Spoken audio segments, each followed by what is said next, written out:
Welcome to the voice of mountain sledding, the Mountain Sledder Podcast with Mike Reed. Thank you so much for joining us, Cody Borchers. Yeah, you're welcome, buddy. Good to see you. Obviously, catch you on the road. It always seems like we're traveling. We're both Alberta boys, but we spend most of our time in BC, and now you've transferred over to the BC side, and you've built a beautiful place in Revelstoke. Yeah, it's come. It's been Rain and I have been true snowbirds for, I think we were talking about it the other day, 17 or 18 winters. And finally making that come to realization. It would have been, I think we are now full-time in Revelstoke 5 years. The girls were there a little bit sooner, but yeah, Raina and I buckled down and we ended up digging a hole in the ground and building a beautiful house. So it's so nice. Great. So nice, that place. Mm-hmm. And if you're going to be anywhere in the world and consider yourself a pro snowmobiler, it's going to be Revelstoke. Well, there are some other beautiful areas for sure, but to keep it somewhat close to home, and Revelstoke has just so much to offer, from it's the Mecca. Yeah, beautiful alpine to just unreal tree riding, and the snow is just always there. It'd be a little inconsistent some years, but there's just records to be broke there as well. So yeah, awesome. When did you and I start filming together? Do you remember? Oh, that would have been what, 2008 maybe? 8? I was going to say 2000, maybe 7 there. We're showing our age. Yeah, it probably was 08, I think. One of the first years of the XP in the backcountry. Yeah. I remember, I think we were both on SeaDoo at the time, but I remember you lost your key. Was that what it was? It was a key No, issue? the key went faulty or something. Yeah. And we had to tow out of the backcountry, which I think every backcountry sledder can attest to is not a lot of fun. So yeah, that added an extra day of screwing around to get a sled out of the backcountry. But yeah, it was a lot of fun that day in Revelstoke. We crossed paths. It was, I think, Rob Alford brought us together type thing, and we were riding together, and eventually started shooting some stuff for Sled Next. And I think some of our earliest stuff ended up being on 519 come on. too. What was the first video we shot for, Mike? The very first. The same reason I got into sled filmmaking and professional side of stuff was, like a professional film, a privateered film that I was creating called Vert Sports. And it was so fun because that was, at that time, you were riding freestyle in Cochrane with a little XP race sled. Yeah. And you had a little compound built and a little track wetter. And yeah, those were... That was just the start of it, wasn't it? Yeah, absolutely. I think when I came up to your premiere that year that we filmed together and did the summer stuff and all that, I was driving Raina's Subaru and come sliding into the parking lot and took out the curb and bent the rim. A little bit of excitement. It's not always the stories of on the mountain. It's typically what happens behind the scenes around sledding. The events that we go to is a lot of the fun too. I'll remember some of the premieres down for 519 down in Spokane. Some of the, oh my gosh, the Americans having that motorhome and bringing it up and tearing half the side off of it, trying to fuel it up at the fuel pumps. And it's not even like the sled adventures. It's everything around that we can have a lot of laughs at too. Yeah, so we filmed for that. And then we started filming some of our earliest footage. You and I did a really fun trip in Revelstoke. I think it was like 09. Ended up being on the 509 film that year. And then we did a couple segments for Sled Next after that. And I think we've just been spending winters together ever since, haven't we?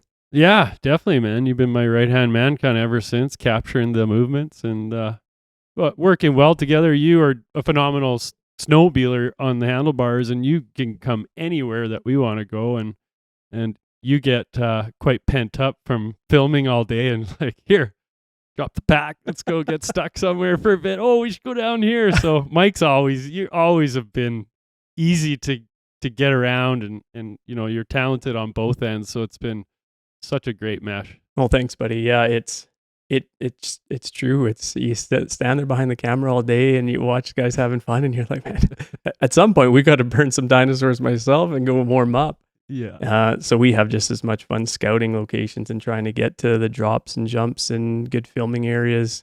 Mm-hmm. Riding out there around with your buddies is, it's so much fun. And we're so blessed to be able to like be bringing that adventure and those fun times to the screen and showing people that on YouTube and everything else. It's so cool to be able to do. But yeah, you're right. We have a lot of fun on the sleds, don't we? Absolutely. We need to make some days a little bit more just to, gain that all back and drop the cameras and maybe just throw in some GoPros and just go tear it up for at least 6 hours. Just a day in the life. Yeah. You have such an eye as well, like not only just for the filming, but you can pick out jumps. So the angles that you choose, you can see them a lot better than people that maybe just don't have that backcountry experience and bring that to the table on the filming side of things, I get asked that a lot of time, like quite often. How do you get out there? How do you get to these locations to film? And I think a lot of people listening or watching are thinking, oh man, you got a helicopter, you're going to, it's going to drop you in your gear and then you're going to film these guys on their sleds and then you go home. And it's like, no, you are up before the sun comes up and you're unloading and you are riding that sled to wherever you got to go and film that day. And it's an adventure just getting there half the time. I like how many laughs have we had just getting stuck down in drainages and whatever else trying to, I think that if we get over to there, look at that little paradise over there that we can film for like 2 hours. Let's try and get there. And then, you try and get there and it's just. And it's on the radio. Ooh, don't follow my line. Oh my gosh. So last year, I was just going through some footage from last year. We started filming November, really early season. It was Riley, yourself, Regan, and I. And oh my gosh, do you remember? I think if we drop down here, we can get back to the trucks quicker. And we tried. That was not happening early season, was it? Oh, the headlights come out. Let's go. And it was that. It was do not follow this track. You guys try and make your own. And we were all just, bashing to try and get out of there. It was hilarious. But the willows and everything else. Yeah, it was a lot of fun. Sure, right? Yeah. So take us through, what are you doing right now? You're working out in Alberta right now? Yeah. Landed a really great job. A friend of mine brought me on board and I'm up north. I'm an hour north of Fort McMurray. I work for Suncor and we're a part of the drilling operation for the mining program that they have up there. So yeah, it's pretty awesome. It's fun to kind of be back to the oil field. I took a break from it. Really, poured it into the passion and chased the passion for quite some time. But I think I went broke twice. So I decided I should probably get back into a good paying job and experienced a lot. Before that I was running heavy equipment out on the coast, out in a little an abandoned town called Camano, BC, which was really cool, cool project. Yeah. So got to be out there, but really happy to be where I am now and I'm able to be a contractor, so that brings benefits for myself and still got the old Duramax. I got to use it every day for work, so I'd be surprised if there's not a lot of listeners that are relating to this right now. You're living in Alberta, you're living in Saskatchewan, you're living in, wherever central Canada, and you're traveling out to the coast or the Rockies to either do long weekend trips or week trips in the spring, summer. And it's just like they can relate, right? Like they know they got to hop in that truck and travel. I think when you and I, again, coming back to starting filming, you were working drilling rigs, I was working service rigs. We're both Alberta, but like, all winter was just spent in BC. Any time off we had, it was just get out there. Absolutely. Just being at work, having that passion fuel you for, every day that you're there, putting in the extra hours, putting in the overtime for the good reason of just extra gas and parts. And, you're just so amped for days to come and, get your days off and you got everything planned. You got the boys loaded, whether it's on a sled deck or pulling a trailer and off you go. And that's where it all started, really truly, for myself and for you. We're in the same boat and for many others. So, to relate to what everybody else is feeling. Yeah, there's no doubt about it. We really do. It was my entry to the backcountry would have started. I used to go to a little place called Wypress. Yeah, you were in the foothills. Yeah, right? It wasn't even the mountains. It was the foothills. We were just riding cut lines and all this stuff. And we had met these two guys, Frank and Lou, and brothers, and it was just awesome. They seen us, our ability. My brother and I, we both bought they were 97 XLT Polarises and triples. Yeah, I did the triple pipes right away because of course you did. I got a mod stuff. Come on, you got a triple, you got to hear it. Yeah, and put a different track on it. I had a little bit better edge than on my brother, and they asked us to come to Golden, and that was the first time experiencing what the backcountry had to offer. And yeah, once I got a taste of that, it was off you go. Has listening to the Mountain Sledder podcast got you thinking of upgrading your ride? No matter if you're looking for sleds, 2 wheels, 4 wheels, or even watercraft, Riderz has you covered. Riderz are powersports dealerships known for their rock-solid reputation of providing excellent service, support, and satisfaction with each and every unit that rolls off the showroom floor. With 2 locations in Edson and Rocky Mountain House, you can easily pick up your new ride or have yours serviced with trained professionals who literally live and breathe motorsports. They carry SeaDoo, Lynx, Can-Am, KTM, SeaDoo, Rocky Mountain and Giant mountain bikes, Kawasaki, and Marlon. Why have athletes like Riley Suhan, Cody Borchers, Regan Sieg, and Nadine Overwater chose Riderz? Well, it's because they're simply the best around when it comes to motorsports. Visit Riderz in Edson or Rocky Mountain House today or shop online at Riderz.ca. That's Riderz.ca. Do you think, like we talk about, the travel, getting out there and making a big weekend of it with your buddies and stuff like that. Do you think living there takes away from that, like, you get amped up. It's a long drive. You're the whole time there. You're listening to, playlists from sled videos years gone past and things like that and getting amped up to go sledding. And then you get there to the parking lot and you just can't wait. Do you think it takes away living in Revelstoke? Yeah, I think no doubt for sure. Obviously my place right now with being in Revelstoke is, having the family. And the reason that we chose to go that direction is because the girls are going to get busy. They're going to be in school. They're going to be doing more stuff. So as that happens, you aren't able to come from afar as much and you start to lose out on riding days. And I kind of started to see that and could see that could have been more and more if we didn't actually live there. So yeah, being in Revelstoke takes away from it, but it also brings a new excitement. Like I get to wake up and look out the window and I see Bagby's right there. Beautiful mountains just staring at me, Mount Bagby and McPherson, and I get to drink coffee and look at it. So yeah, there's a different excitement for sure. I don't get the hours of anticipation and, just telling stories to your buddy about the last trip and what you're going to do this trip. And now I just drink coffee, drink my BLs in the morning, Borch latte that is. And you're known for them. Yeah, well, I serve a mean latte, The specialty. Anytime I'm there, we got to have it. Yeah. Yeah. So yeah, I'm a little bit more BC pace. I kind of find now I'm kind of like, yeah, we'll get there. Just go. It's good. I can be a little bit pickier. When you guys all come, you want to ride regardless of what the conditions are. And I'm yeah. Oh, let's just wait 2 more days. It'll be sweet. But you guys won't be here. Darn it. Okay, let's go. Yeah, it's that does happen when you live in a mountain town. It's you could be turned into a blue day rider pretty quick, where you don't go out on the socked in days and you just get picky about it and you get pretty spoiled. But yeah, when you make a big trip there, you got to ride, whether it's 4 feet of visibility or 40K, Absolutely. Who knows what you're going to get. Yeah. And try and keep your buddies out of the sauce at the end of the day so that the next day is just as good or better. It's always that first night you get together with your buddies after a long day. For whatever reason, you just got to send it. And then you're paying for it the next 2 or 3 days, however long you're there for. What did we used to call it? Drink it blue? Oh, you drink it blue. Yeah. And then if it does, you got to suck it up and you got to get out there. What's your favorite season of riding in Revy, would you say? Well, I think that, obviously a little bit later in the season is always better because you're going to get more sunny days. And I think that's what we all want to ride is the beautiful sunny days. But, you kind of that happy medium where you just had like a weak storm and now it's going to be sunny for a week and you can really accomplish a whole bunch of goals. You could see them all. You've already got your hit list you want to do. So I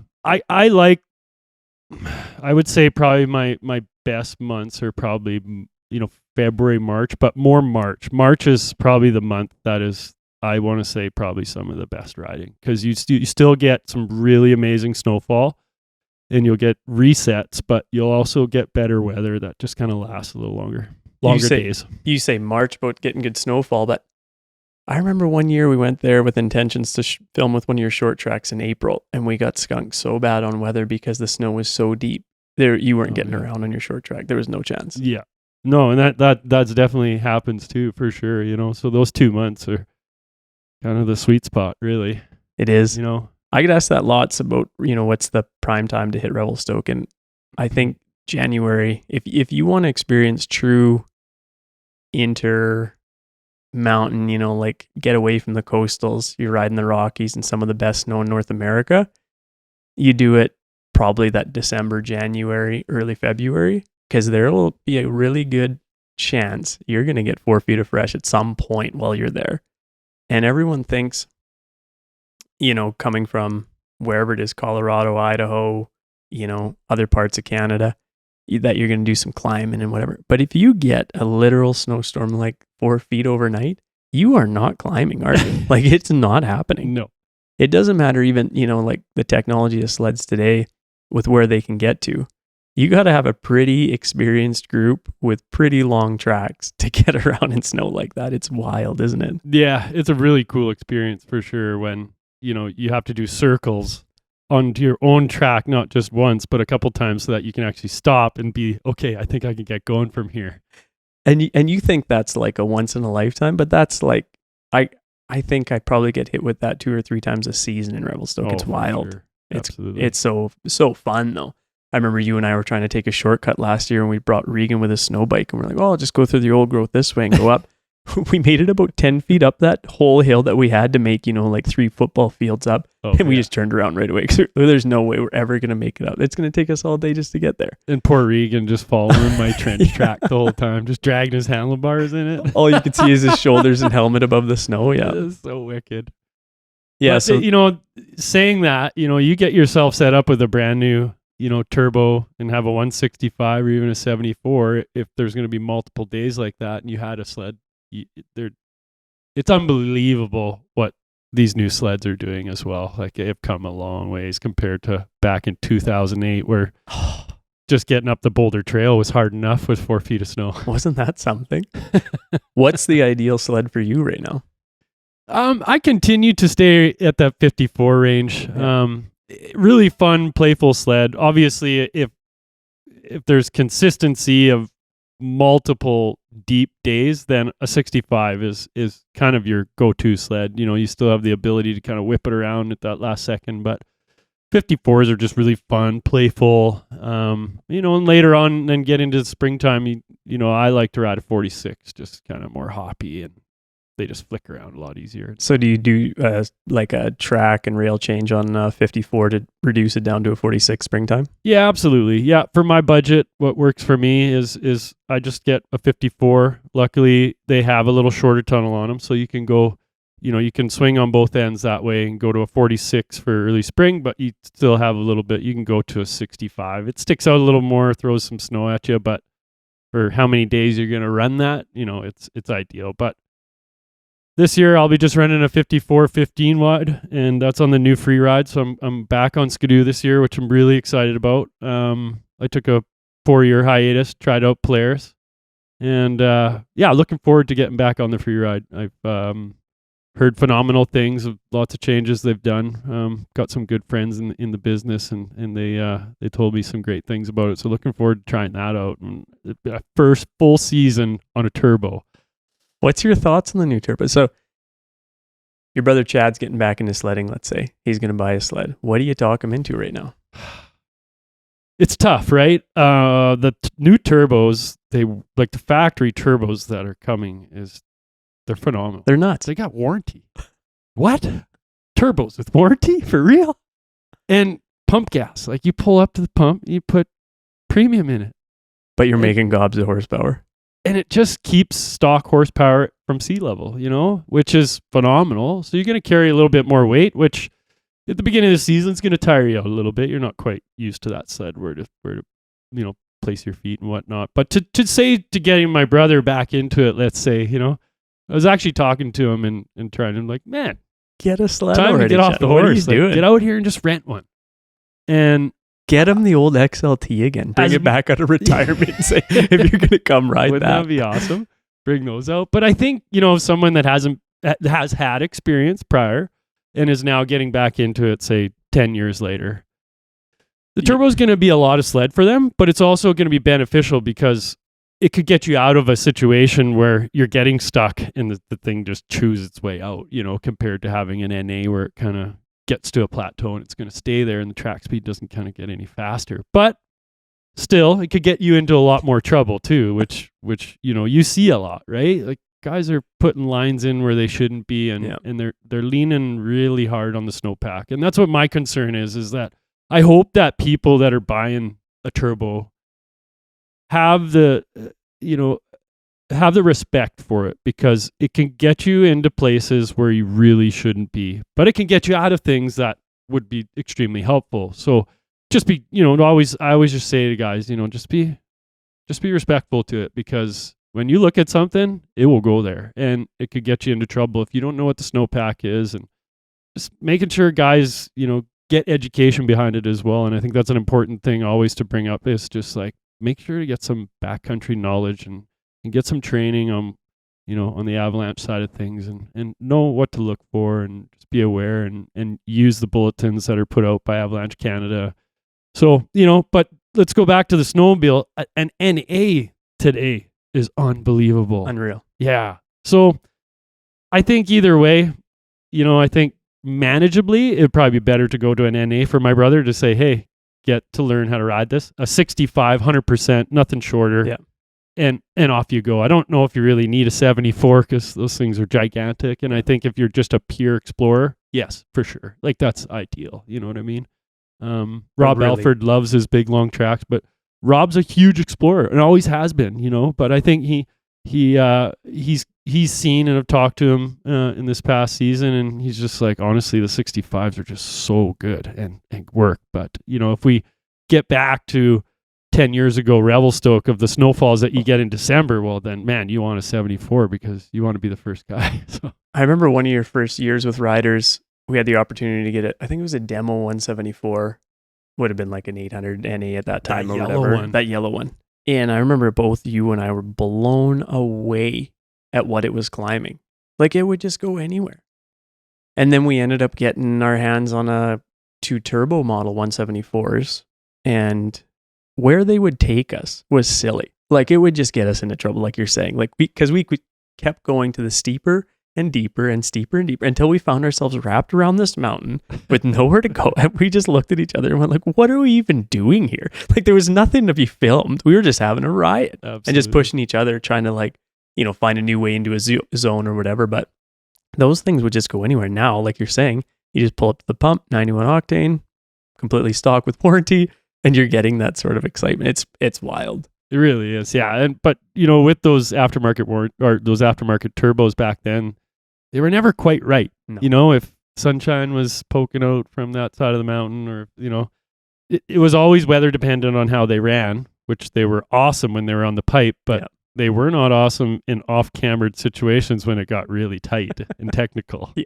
Which the new stuff, they're darn near stock feeling in the bottom end, which is just absolutely unreal. And I think that's kind of what you need for the type of riding we do, where it's always, you're kind of always find yourself in the trees, and we're not all, big open bowls or anything like that. It seems like we're always just kind of like in the tighter techie stuff. It's talking about tight and techie. You remember that trip we did to the Chick Chocks? It doesn't get any tighter than what they experience in Eastern Canada. Like, we thought we were pretty good tree riders and could get around, but they're riding concrete at sea level in trees that, the trees themselves are like 36 inches wide. And you are just like, am I going to fit through this? And you're trying to just navigate through the backcountry. It was a ton of fun. We had a blast out there. But man, it's tight trees, isn't it? Yeah. I remember Jonathan just saying when we were at the cabin the first day we went out, he's like, don't hit anything bigger than a Red Bull can. I was like, what? You should be able to push those over, can't you? He's like, yeah, no, you're going to bend A-arms. I was like, really? The wood out there is just so much harder. And that'd have been the first time that we got to meet Willu. Yeah. And some phenomenal riders out that way, for what the terrain they have, they utilize it to their most ability. And neat riding. Obviously, we nailed it the first day we were there. The snow was decent enough that we could, and then it kind of just rained and went to concrete, which was sad. And that's the downfall of being kind of on the coast or lower elevations and that sort of it. And that's why that whole, why you choose to be in Revelstoke, the drier snowpack, and they get the quantity. It's unreal. Absolutely. So, better than the coastals or better than out east and stuff like that. They get snow, sure, absolutely. But it does harden up pretty quick. Yeah, it really is amazing to meet so many enthusiasts that are all just like us, from, all the way from the east to the west. And lot of them end up in Revelstoke. They do. They really do. I was gonna say, I've seen pictures where they got big trucks taking 20 or 30 sleds out west for them, and then they just fly out and meet their sleds out there.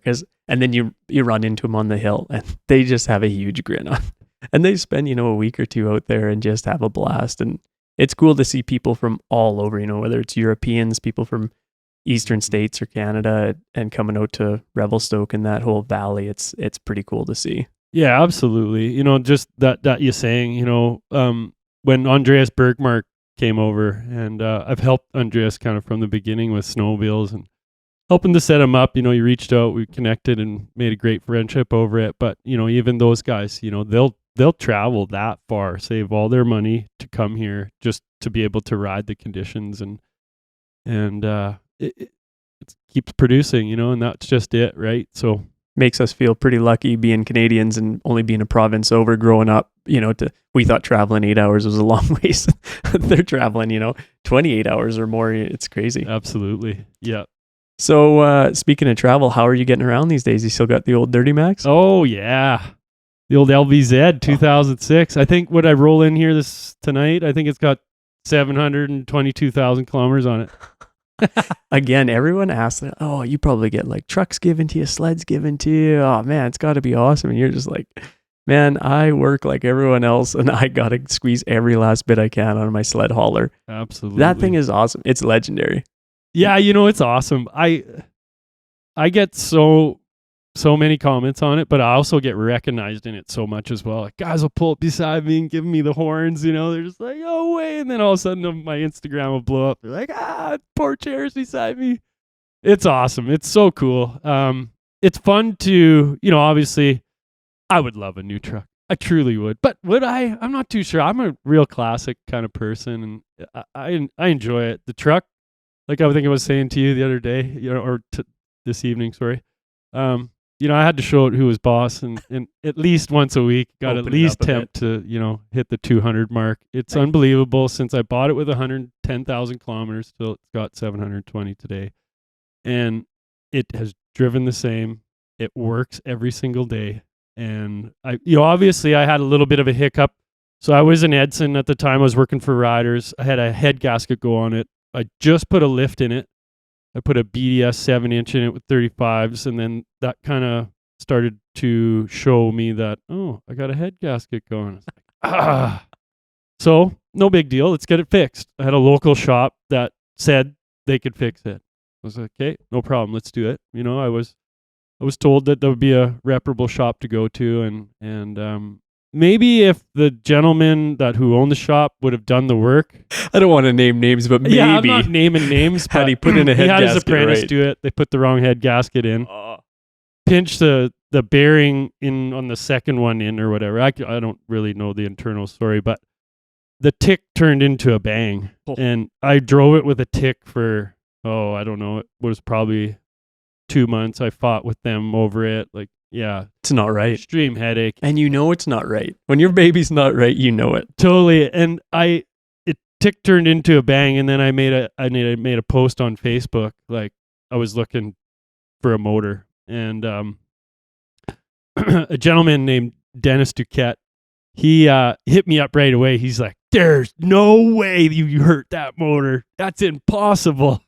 And today, now Dennis and I are buddies, and he led me to Troy Dubé, who owns No Limit Automotive Performance in GP. And he's like, you call Troy. There's no way. Troy will fix that. There's no possible way. Got a hold of Troy. Shot him the video of it going bang, bang, bang, not tick, tick, tick. And he's like, oh yeah, that's a crank right there. It's gone. And the coolest part about Troy is he's just like, he gives you the honest opinion. Like he's a salesman like myself. We're the worst salesmen because we give the most honest opinion, and it's like, it's black or white, and that's what it is. And he's just like, Cody, go buy a used motor. It's got 800,000 kilometers on it. Don't even worry about it. They're bulletproof. Seriously. Man, really? At that point, I was getting rid of that truck. I was mad of just all the, the headache of trying to get through it and whatnot. So I'm glad that he talked me into it. I picked up a used motor. How many K was this at? So that was like 360, I think, when the head gasket went. Right. So right around there. Ended up getting a used motor and put that all in. And a good friend of mine, Daryl from from Whitecourt. He was working at Fountain Tire at the moment, so he slid the motor in for me, and he now has his own shop in Whitecourt Service, and Daryl's phenomenal. Did an awesome job. He's a good dude. But what happened was I bought this used motor from this guy, and I call him Uncle Fester. He kind of looked like Uncle Fester. He does. Now His that you name was mentioned it. James. He was a beauty. He was knowledgeable. He was a Chevy tech from Edson. Super good guy. Anyways, he gave me these heads, and he was like, Cody, here, I'll just give you these heads. I got like 60,000 K on them. And he was trying to tell me that the used motor had 300 on it. I was like, yeah, no worries. Hey, Troy just advised me that doesn't matter what it is. It's going to work. So we put it in. I'm like, hey, Daryl, can you put these heads in for me too? He's like, said that they were a lot less mileage. So why not? Why not take this advantage? Sure, put them together. I want to say a month later, things start to pressure up again. And I'm just like, man, what's going on? So Daryl and I are scratching our heads. And I talked to Troy, and Troy's like, honestly, like, just take a 2-liter bottle, stick the end of the hose, the overflow hose into it. He's like, drive it up here. So I drove it up there, took it there, and the boys, they took it apart. And there was a hairline fracture that they found in the head. Oh. I was like, no, I just should have left the other 300,000+ kilometers on. So that's my story with my truck. That's kind of how it all came to fruition. And after that, I had head studs in it anyways from when we tried to put the proper head gaskets in the first time. So I made it bulletproof as much as I could. And man, put a triple disc torque converter from Troy in it. And it's phenomenal, man. Like tuned right up. Like the thing is just ridiculous. Those guys know Duramax's inside note. It doesn't matter the Absolutely. age, the year, whatever. They have worked on so many over the years. Like Troy and the boys are wizards with it. It's crazy what they can do with those Specialized in the trucks. Chevy side of things. It's crazy. For sure, hey. And they'll tell you flat out, like you said, they're kind of the worst salesmen because they'll tell you exactly what's going on with that thing, whether you like it or not. Yeah. Like, this is what you're going to have problems with, and this is how you should fix it. And don't take my word for it, but you know what? We'll see you when it blows up type of thing. And Troy's got some pretty badass cars too. Did he take you for a ride when you were up in Grand Prairie? Yeah. Yeah. The Dart. And Yeah. then what else does he have there? I think he's building the Demon or something as well. But Yeah. that Dart runs beautiful. 10s. Yeah. It looks fairly stock, pretty mild NA car. And you pop the hood and kind of everything looks pretty key. But it's a 426 small block, like 600-700 horse, runs in the 10s. Yeah. Consistent. He loves drag racing. It's so cool. So I remember seeing a picture. It was either you or Riley down in the Premier. We had one of the Premier 509s in Grand Prairie, and I think he was doing a huge burnout down Main Street. You guys were in the back seat, just like, this is awesome. Oh my God. Who doesn't love burning tires? Seriously. But that comes back to our adventures, half of them don't even happen on the mountain. It's just either getting to the mountain or whatever happens downstream from the premieres or the parties or get-togethers or whatever. It's like anytime we get an opportunity for us to get together, you take it because it always ends up being a good laugh. It's fun because everyone's such gearheads. And I think that's just, we're all the same. We truly are. So funny. So many times guys are like, oh, is that Cody? I'm like, hey man, what's up? Like, hey, you want to shake my hand? Like, it's okay. Like, I'm human, right? Like, holy cow. And I'm just like, man, I'm just like you. I love burning gas, roasting tires, and just hitting jumps. I get up in the morning, trees. put my pants on one leg at a time, and then I ride my sled in my jeans. Yeah. So to just have all those connections and just so many amazing people out there and all driven the same way. Like, let's burn gas. Let's get outside. Let's do these things. And it's that family of sledders that helps you do things like put 750,000 K on your truck and keep it going. And that's what it is. It's like, doesn't matter if it's your sled or your house or you're doing, projects or whatever. Yeah. We all have pretty similar interests, and it's a lot of fun just working together, coming to that common goal, whatever that is. Yeah. It's a ton of fun. Absolutely. So you're working in the Mac right now and you're doing the commute back and forth from Revy? Yeah. It's a 12.5-hour commute. So yeah, sometimes I can shut off. I think the best I've shut off is I think I did it in 10 hours and 20 minutes. How many speeding tickets those?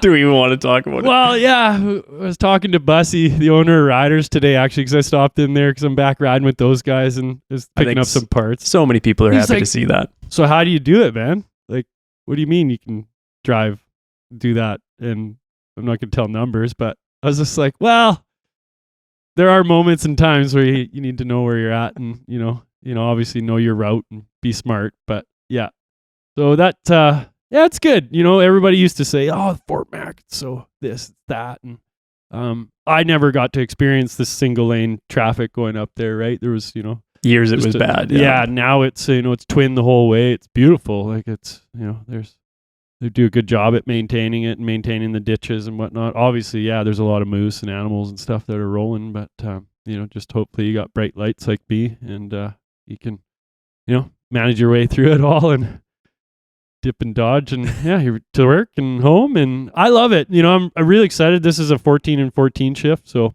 I think it's a little bit better than a 7 and 7. Last winter I was on a 20 and 10. So for a few winters, obviously, Mike, like we're good buddies. Like it's been a bit of a struggle, you know what I mean? Getting the young family started and whatnot, that, it takes a little bit of toll on you in what you're doing.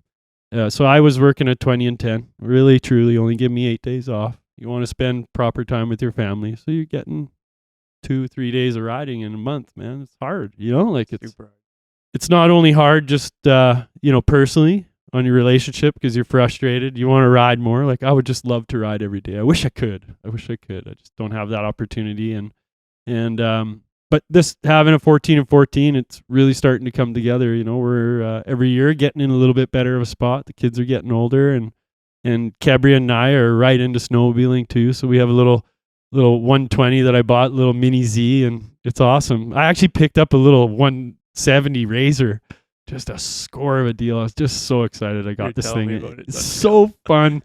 I think I'm starting to get more enjoyment to watch those girls drive. And I really want to, encourage them to learn how to, drive, ride, and be a part of it. Being girls, I think, we have an amazing sister, Nadine Overwater, that we've helped turn her and give her lots of different advice and experience. And, look what she's doing for the sport. Like amazing, strong woman on a snowmobile and great to just encourage more girls to ride. So where I'm going with this is I have daughters and I hope that, dads and moms out there that see this or hear this is that, you know what I mean? There's just so much more that girls can do, and I'm excited to help them, and maybe they'll take on the passion like I have. Maybe they won't. Maybe, we live in a very unique location. It might be a ski hill thing. Maybe they're a snowboarder, skier. They're right into snowboarding just like their mom. So, there's lots of opportunities. So it's tons of fun, but snowmobiling's good, and it's tricky for kids, right? You kind of, the snowmobiling for kids is kind of that awkward age till I think they get into the teens where they can kind of manhandle or woman handle the snowmobile and be able to manage it a little bit easier before we can get really into the backcountry and start enjoying it. But, for right now, we're just down to the flats, bombing snow. And you were late to the program of sledding, weren't you? You were like 18, 20 or something? Yeah, kind of when you really started? I think it was finances came down to that. My parents were never into snowmobiling. They weren't into dirt biking. I raced dirt bikes before I got really into sledding. I had actually dislocated my right wrist and broke my scaphoid, and the screw backed out on it when I was having so much trouble. Like my first passion was motocross. I wanted to be a Canadian and you were good at it. Champ. Like I was. What were you, the intermediate? Yeah, in 2001, I won the 125 intermediate championship for Alberta, and you still have the toolbox from when you were racing to show for it. I wanted to be. And I still love motocross. Like motocross is so cool. It's such an amazing sport. It's really, really demanding, which and hard I think, on your body. Yeah, and really hard on your body, but a lot of fun. So anyways, backed away from that, and I broke my back too once dirt biking. That was when I got on first with Riderz. So going back to dislocating my wrist and breaking my scaphoid was I was able to snowmobile, and I got into snowmobiling more because I could actually duct tape up my wrist, make a fake, a little cast, make it, so making Red Green proud, and just getting out there and riding, just had to burn gas. That's hardcore. And it was cool. It was fun. It just had to get out there and ride. And then once I got it all fixed up, I kind of stuck with sledding because the wrist didn't quite work that great for dirt biking anymore. And I kind of just more focused on sledding and had more opportunities come about. What do you think the ideal family day sledding is? What does that look like? Well, for us, it's pack up the pop-up tent and take the sleds. We go down to the flats in Revelstoke and bomb around there, and we make a couple trips up to the Boulder cabin. I think that's a lot of fun for the girls, and then they love just riding squirrel, hanging on Dad's handlebars, and we go shred up a few turns, and I keep introducing them more and more into it, and so that'll be kind of the continual push till they want to get into something a little bit bigger, and then just keep trying to see where that leads to. Their mom's got them really busy in activities Monday to Friday, so like every kid out there. yeah. And then we're on the ski hill on Saturday, and then we go dad days on Sunday, so that's where we're out riding. So I keep thinking back to like when we started sledding to now and how far the sleds have come. And you mentioned the girls getting into it and that, and and they're riding a Bravo or 120 and things like this. But think if they do want to do snowboarding in more of a serious way. And Diener had the same thing. We did a really cool snowboard and sled piece with her and a few of her girlfriends a few years ago. And the access on sleds is today what it wouldn't have been back in the day. You know what I mean? You would have had to work really hard with some ski boots on or snowboard boots to get back into some zones. And nowadays, we run into sledders or skiers and snowboarders all the time in the backcountry. And I think, if the girls showed interest in a different sport, it's cool to see that sledding might still be a part of their future, even if they do, choose a different sport. Absolutely. Yeah. The poor man's helicopter, it's, get you to a lot of really cool remote places that'll lead you into, obviously some boot packing, and I think it's important for them to learn the fundamentals of the snowmobile and learn how to ride it on one edge and learn how to manage terrain. I think, that's a really important thing I want to drill into them is like respect in the backcountry is the biggest thing, and then letting them more and more. And like you say, can you imagine in 10 years from now,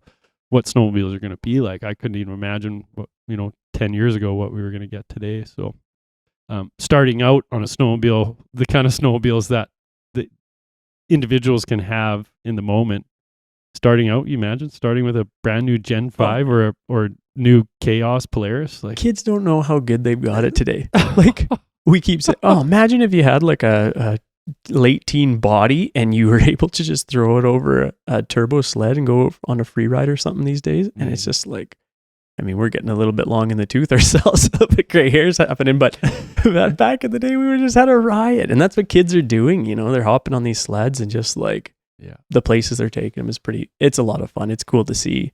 And I think no matter where you are geography, you're in Eastern US, you're Eastern Canada or wherever, still sledding it's a big family to do, like the UP and stuff. McKinney could probably attest to a lot of these things where it's just like, you load up like a 4-place trailer and everyone's got their own sled and you put on like 200 miles in a day, just, going from village to village or whatever on groomed trails. That's still a ton of fun. Absolutely. And I think the Eastern market, it still outsells what the Western market does. And, for good reason. It's funny.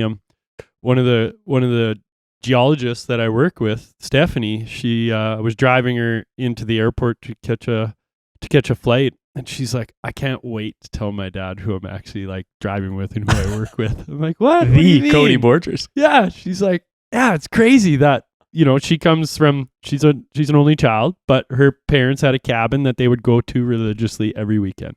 Nice. Her dad and mom just love being out there. And she's like, oh my gosh, I can remember my dad just playing snowmobile videos. And she's like, that's super funny. I can remember your name being up on one. I was like, that is so cool. So, I think that the whole thing of the whole snowmobiling community, whether you're on the trail or, in the mountains breaking your own trail, it's still that same feeling. And it's nice to have, a groomed trail network around Revelstoke to take them up to the cabins and different things like that. You've got a lot of, no matter what direction you go in Revelstoke, you can take the girls into a different zone, something new. And as they get older, experience different areas. And that's what's, I think, so appealing to backcountry snowmobiling, especially in Canada, where we have the ability to go into different zones, is like how liberating it is. Because like you mentioned, dirt biking's a lot of fun and it's awesome. It's adrenaline filled. Everyone knows that. And you're right on the edge all the time, but you hop on a sled on a day where you can see, endlessly and it's bluebird in the springtime and you're just going trucking from valley to peak to valley to peak and you're covering ground like that, there isn't a sport in the world that compares to it. No, definitely not. It's, obviously it's like riding in the dunes, but obviously powder. So I think we have an edge over guys that, ride in the desert because the landscape never seems to end in snowmobiling. So, and just so much more to offer from the tree riding all the way up to the alpine. So, yeah. Speaking of the desert, have you ever had an opportunity to get to some place like Glamis or something like that? Haven't. No. I kind of thought the same thing. I was like, oh, and dirt bikes, you see the Doonies and stuff like that. It looks unreal. Throw a paddle tire on a 450 and just go huck it. But we ended up doing some pretty cool stuff with 509 on side-by-sides. And you actually get into like a long snake train with, multiple side-by-sides or bikes or whatever. And you just kind of like hop through dunes. And it's actually one of the closest experiences I've had to backcountry sledding because it is pretty cool like that where you kind of choose where you want to go. Yeah. But if you ever get the opportunity, do it for sure. I could see where side-by-siding would be all time down there because, man, you got 4 seats. Throw the whole family in, everyone's chewing and having a good time and all like-minded people out there just doing the same thing. And I think it would be cool. The side-by-side sales down in the U.S. are just like unbelievable. And the opportunity, like I envy the States in a lot of ways because, man, you could drive down the road, I think Montana, in your side-by-side and head to the grocery store. Put some signal lights on it, you're fine. Put your 24 up front and at home, you know what I mean? Like, we don't get to do that in Canada. But we do have the great sledding. Yeah, there's a trade-off for sure. Our winters are better for that, but the summers are pretty cool down there. You imagine the 4th of July down there with your side-by-side just cruising around the street? Oh my gosh. That'd be super cool. Speaking of side-by-sides, you and I did have a pretty cool opportunity, the 509 Project Adventure with your side-by-side. And we went into some backcountry in BC and got up on some ridges and in the Rockies, and man, that was a lot of fun, wasn't it? Absolutely, yeah. That was when the X3 came out, and I got to take that from Riderz when I was working there, and we shot a pretty cool part, man. It was so cool, super fun. Yeah, that one featured a lot of really cool people. Brant from in Colorado where he rides a sled. We're up over 10,000 feet, and then you mentioned getting the family involved, and his daughter at the time I think was on a little 170 and ripping around and. It's just super cool to see, what sledders do in the summertime. And it's, again, comes back to that we all love, wrenching. We love anything with motors and going fast. And absolutely. Yeah, it's a ton of fun. So you're living in Revelstoke, living the dream, as a lot of people would say. And you're wrenching on sleds as you always have been. You ever since I think we started riding together, you never rode a stock sled in your life. You've always modded it. Ever since even the XLT days. So what are you doing for aftermarket stuff these days? You know what I mean? Like, stock is good for the average person, but come on, like, why are we gonna leave it stock? Let's look at ways of shedding weight. One for sure. Anything that's lighter is just so much more fun to ride, and adding a little bit more horsepower adds to just the flavors as well. Gets you a little higher, a little further than your buddy. So yeah, from the get go, and since I would say 97 was my introduction to the backcountry, so right away it was triple pipes, and I went from a 133 and a half. I think it came on an XLT, and I probably like an inch and a quarter, inch and a half, maybe. Yeah, something like that. I think it was an inch and a half, and then I grabbed a 136 2-inch. I upgraded to. That's a big jump. Huge difference. Big jump, right? 136 was a long track back then. That was awesome. Hilarious. So yeah, and then that just continued on, and as I ventured into more and more fun, jumping and whatnot, suspension was always a huge thing. It was something that was always needed and still is needed today on stock snowmobiles. They build a snowmobile to be helicoptered into powder, I personally think, and no trail. Then of course, if all you did was ride powder and that's all you had, yeah, you could get away with stock suspension, but it's no fun going up the trail and no fun coming down at the end of the trail with stock suspension that just gets clapped out after you ride it. And like a screen door. It just tires you out, wears you out. And it's great. You know what I mean? It helps me. I sell suspension. I've worked with Zebros. So when I first really got into doing suspension, I worked with Tim Zacharias from Menzo Racing Canada, an absolute wizard. I learned so much from Tim. He really helped me in the freestyle end of things, and then when I took that into the backcountry, we came up with some nice settings, and I'm sure to this day, unfortunately, he couldn't come along with me when I went on the Polaris adventure there 4 years ago, and understandable, like, he works with KYB and whatnot. So it was unfortunate, but it was fortunate enough that introduced me to a different company, which is Zebros, who I'm, also an athlete, but I also sell the parts too. So it's awesome. I'm able to help everybody else create something that can help them less tire you out, but give you that proper support that's needed, from jumping to tree riding to just trail riding to everything else. And then, obviously, I think key thing to do is always, let's get rid of weight, but let's use stuff that's actually quality instead of just going after the noisemakers. So again, you know what I mean? You want the true honesty, reach out, and I'll tell you what I think works. And I like to be able to be a guy that tests stuff to make sure that it does work. And I've worked with some phenomenal companies, so it's great. It's good.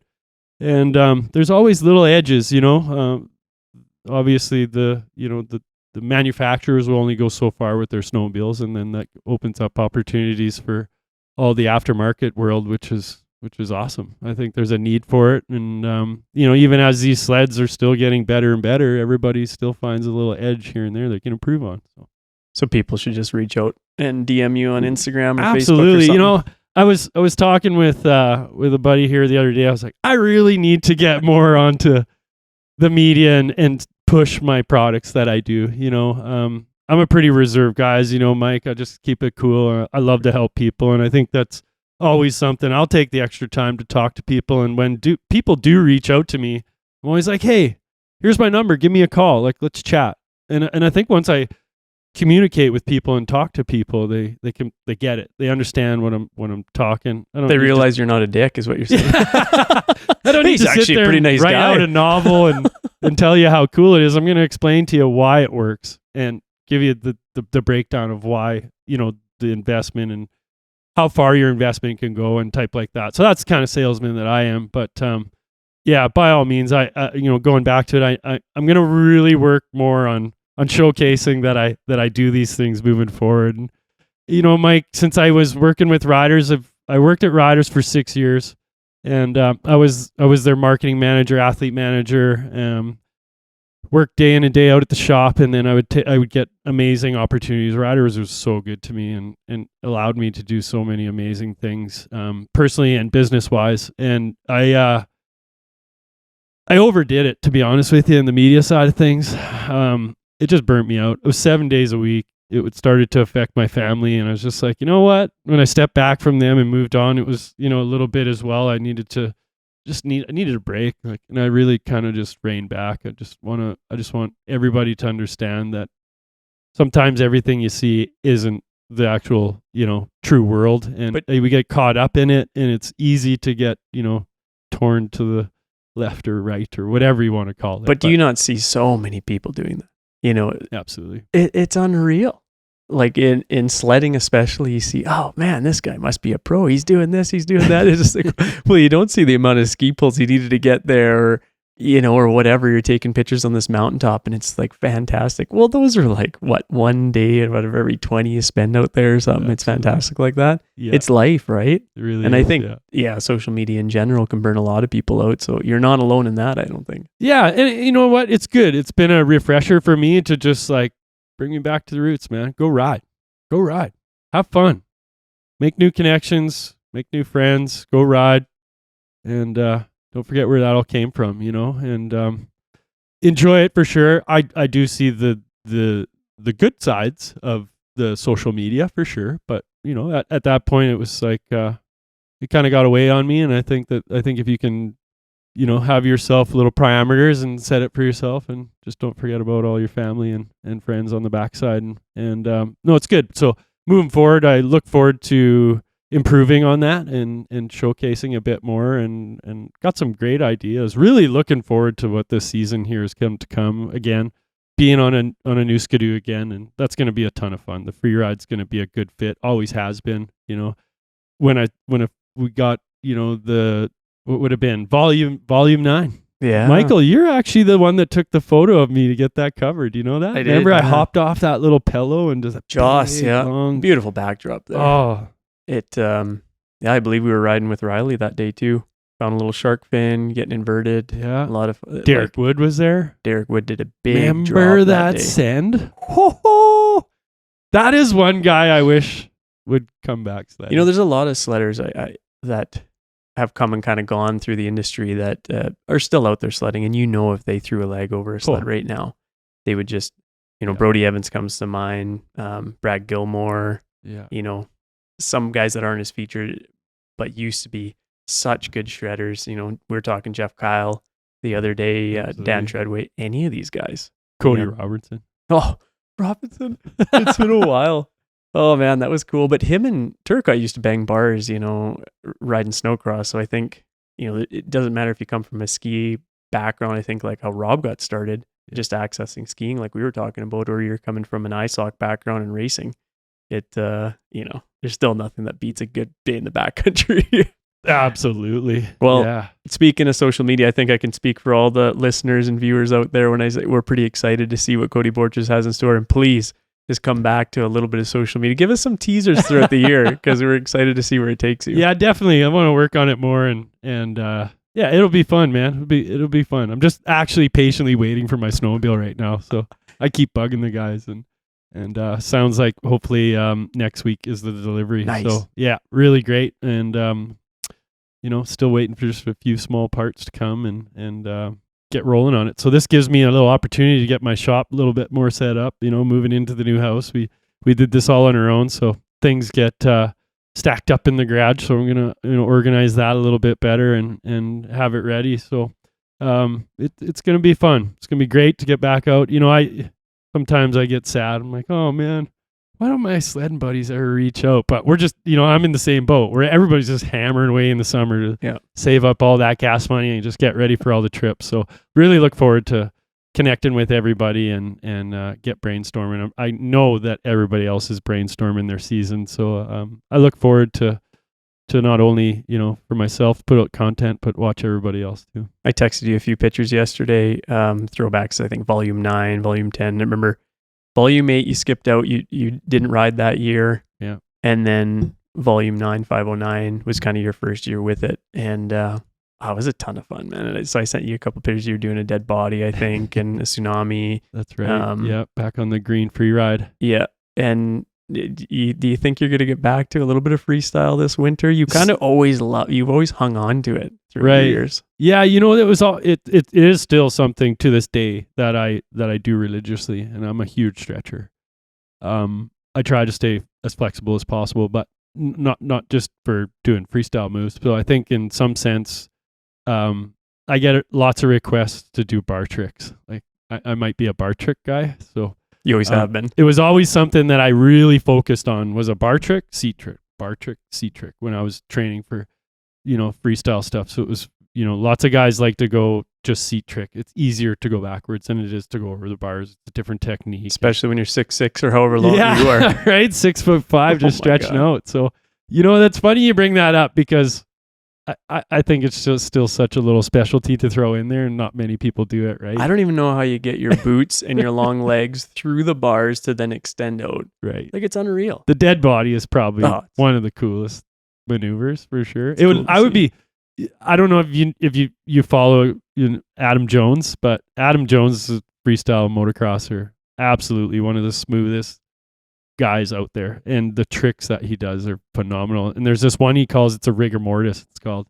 So instead of going up and over the bars like a dead body, he'll do like a handstand, but up, like, so throw for a dead body, but then, just the feet keep going, the rigor mortis type of thing he calls it. It's such a cool thing. So maybe I should try that. This year could be the year of the old silver fox, just pull out these crazy moves. It'd be fun, man. I really miss it, to be honest, to this day. If I had a race sled, and I tried when we got to Revelstoke I was going to invest into an airbag because I go down to Kyle DeMello's a lot and I ride down there. Well, I used to. I don't that much anymore. I don't have a race sled, but where I was going with it was I was trying to get the motocross track, and I was going to invest all the investment, the full setup. I was going to fence the whole thing in out of my own dime and set up a full freestyle setup. And it would have been an airbag, safety side of things, but unfortunately I couldn't couldn't The convince bank them said to do no. it. I tried to pay for all the extra insurance. I was like, man, I'll pay for all the insurance, everything. Because honestly, I would still be out there. I would still jump freestyle. It's probably one of the funnest things to do. I think it shows on camera when we're filming you. You get into a session and you start hitting the jump and you go and you get into your rhythm and start pulling out tricks, and it's pretty cool. I think everyone enjoys watching it. So maybe this winter we'll pull up the shovels and make you a big freestyle jump. Yeah, that's right. We get a little more salt in there. Yeah, we'll love it. We could just drag out some AstroTurf or something for the takeoff, and then we'll be good. Well, Cody, I'm super excited what you got in store this year. I can't wait to get out on the mountain with you. Yeah, no, it'll be good. Look forward to it. I'd always, I for sledding, for me, with the new technology that's coming, I don't see me going anywhere. I see it only getting better. And honestly, as for all the guys, dads out there, mums, if you're snowmobilers, and there's no reason in slowing down. The sleds are just that much easier to ride. They're easier to get around. And I think that that's going to continue. I think what we'll see down the road, years to come, is just an easier snowmobile to ride continually, and maybe get more closer to riding a snow bike. But it's phenomenal. So I encourage everyone, stay on top of fitness is a big thing. It really helps in our industry, because when you come out swinging, it's usually deep and you're usually out of shape. So do your best, and I think just keep charging. Have fun, because I'll still be there. I'll cheer you on. Hopefully you're cheering me on. And you'll be ski pulling all these people coming out to Revelstoke. Yeah, I get lots of requests before I go. I get lots of requests lately, like, "Hey man, are you teaching anybody? Are you guiding anyone?" And I really want to. I went through a phase where I was teaching people how to ride. It's good. I guess I'm just not, I don't know if I'm there yet, because it takes a lot of work and it takes a lot away from your snowmobiling, and I do have a full-time job, so it takes away from my personal days. So I still got a lot of personal things that I want to do, Michael, and you're going to witness them and you're going to capture them. So, okay. I can't wait to show everyone. So just not yet. We'll keep having fun and, hanging on the edge as much as I can. So. Awesome, Cody. Well, thanks for joining us. Thanks everyone for listening. Thanks, buddy. Thank you. See you later.